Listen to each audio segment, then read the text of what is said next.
চারটা জিনিস সৌভাগ্যের লক্ষণ, এটা যদি পাও খুব ভালো। কয়টা? সবাই বলেন কয়টা? চারটা জিনিস সৌভাগ্যের লক্ষণ। এক নাম্বার আল মারআতু সালেহা, নেককার স্ত্রী। দুই নাম্বার আল মাসকানুল ওয়াসিআ, প্রশস্ত বাড়ি। তিন নাম্বার আল জারু সালেহ, গুড নেইবার, ভালো প্রতিবেশী। চার নাম্বার আল মারকাবুল হানি, মানে ভালো বাহন বা যানবাহন। চারটা থাকলে এটা একটা সৌভাগ্যের আলামত, খুশনসিব।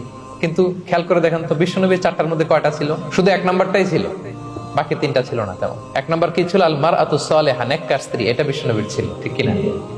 দুই নাম্বার আল মাসকানুল ওয়াসি, স্পেশিয়াস হাউস, বড় ঘর, বিশ্বনবীর ছিল না? মক্কায় না মদিনায়? মদিনার ঘরগুলো দেখেন, এক এক বিবির এক এক ঘর, ছোট্ট ঘর, খেলে হাইটা এসে বসতে পারে আর শুইতে পারে। তিন নাম্বার আল জারু সালেহ, ভালো প্রতিবেশী ছিল। মক্কায়ও না মদিনায়ও।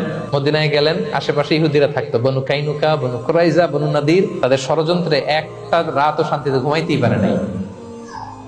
সুক্ত দূর কি বাদ, সবসময় জ্বালাতন করতো, বিট্রে করতো, ওয়াদা ভঙ্গ করতো, এগুলো ঘটেছে। তার মানে ভালো প্রতিবেশী জোটে নাই। চার নাম্বার আল মারকাবুল হানি, ভালো বাহন। খুব বেশি ভালো বাহন ছিল তাও বলা যায় না, খাবারই তো ছিল না, ওট খাইলে না গায়ে জোর থাকবে, ঠিক কিনা? হ্যাঁ, কসওয়া আদবা ছিল। তার মানে বাহন ছিল চালানোর মতো, কিন্তু খুব বেশি ভালো বাহন যে ছিল এমন নয়। তাহলে চারটার মধ্যে বিষ্ণু পেয়েছিলেন কয়টা? একটা। কিন্তু মা আয়েশার ঘরের ভেতরে সুখ আর সুখ, কিছু নাই। একটা মশক, পানি খাওয়ার, রুটি বেলার একটা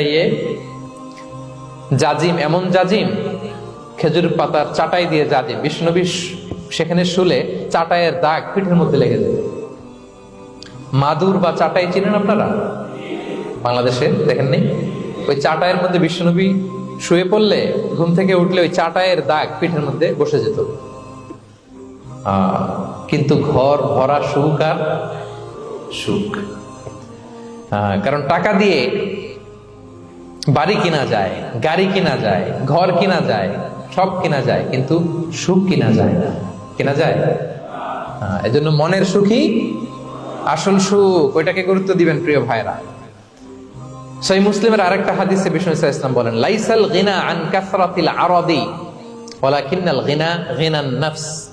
বেশি সম্পদ থাকলেই ধনাঢ্যতা নয়, আসল ধনাঢ্যতা মনের ধনাঢ্যতা। মনে সুখ তো সবখানে সুখ, মনে শান্তি তো সবখানে শান্তি। এই 6 নম্বর পয়েন্টটা বুঝতে পেরেছেন আপনারা? 6 নম্বর পয়েন্টটা কি? মনের সুখী। সবাই বলবেন মনের সুখী। 7 নম্বর হচ্ছে never be greedy, expect less. বেশি প্রত্যাশা করতে যাবেন না, লোভী হবেন না। লোভ আপনার সুখ কেড়ে নিবে। লোভী কখনো সুখী হয় না।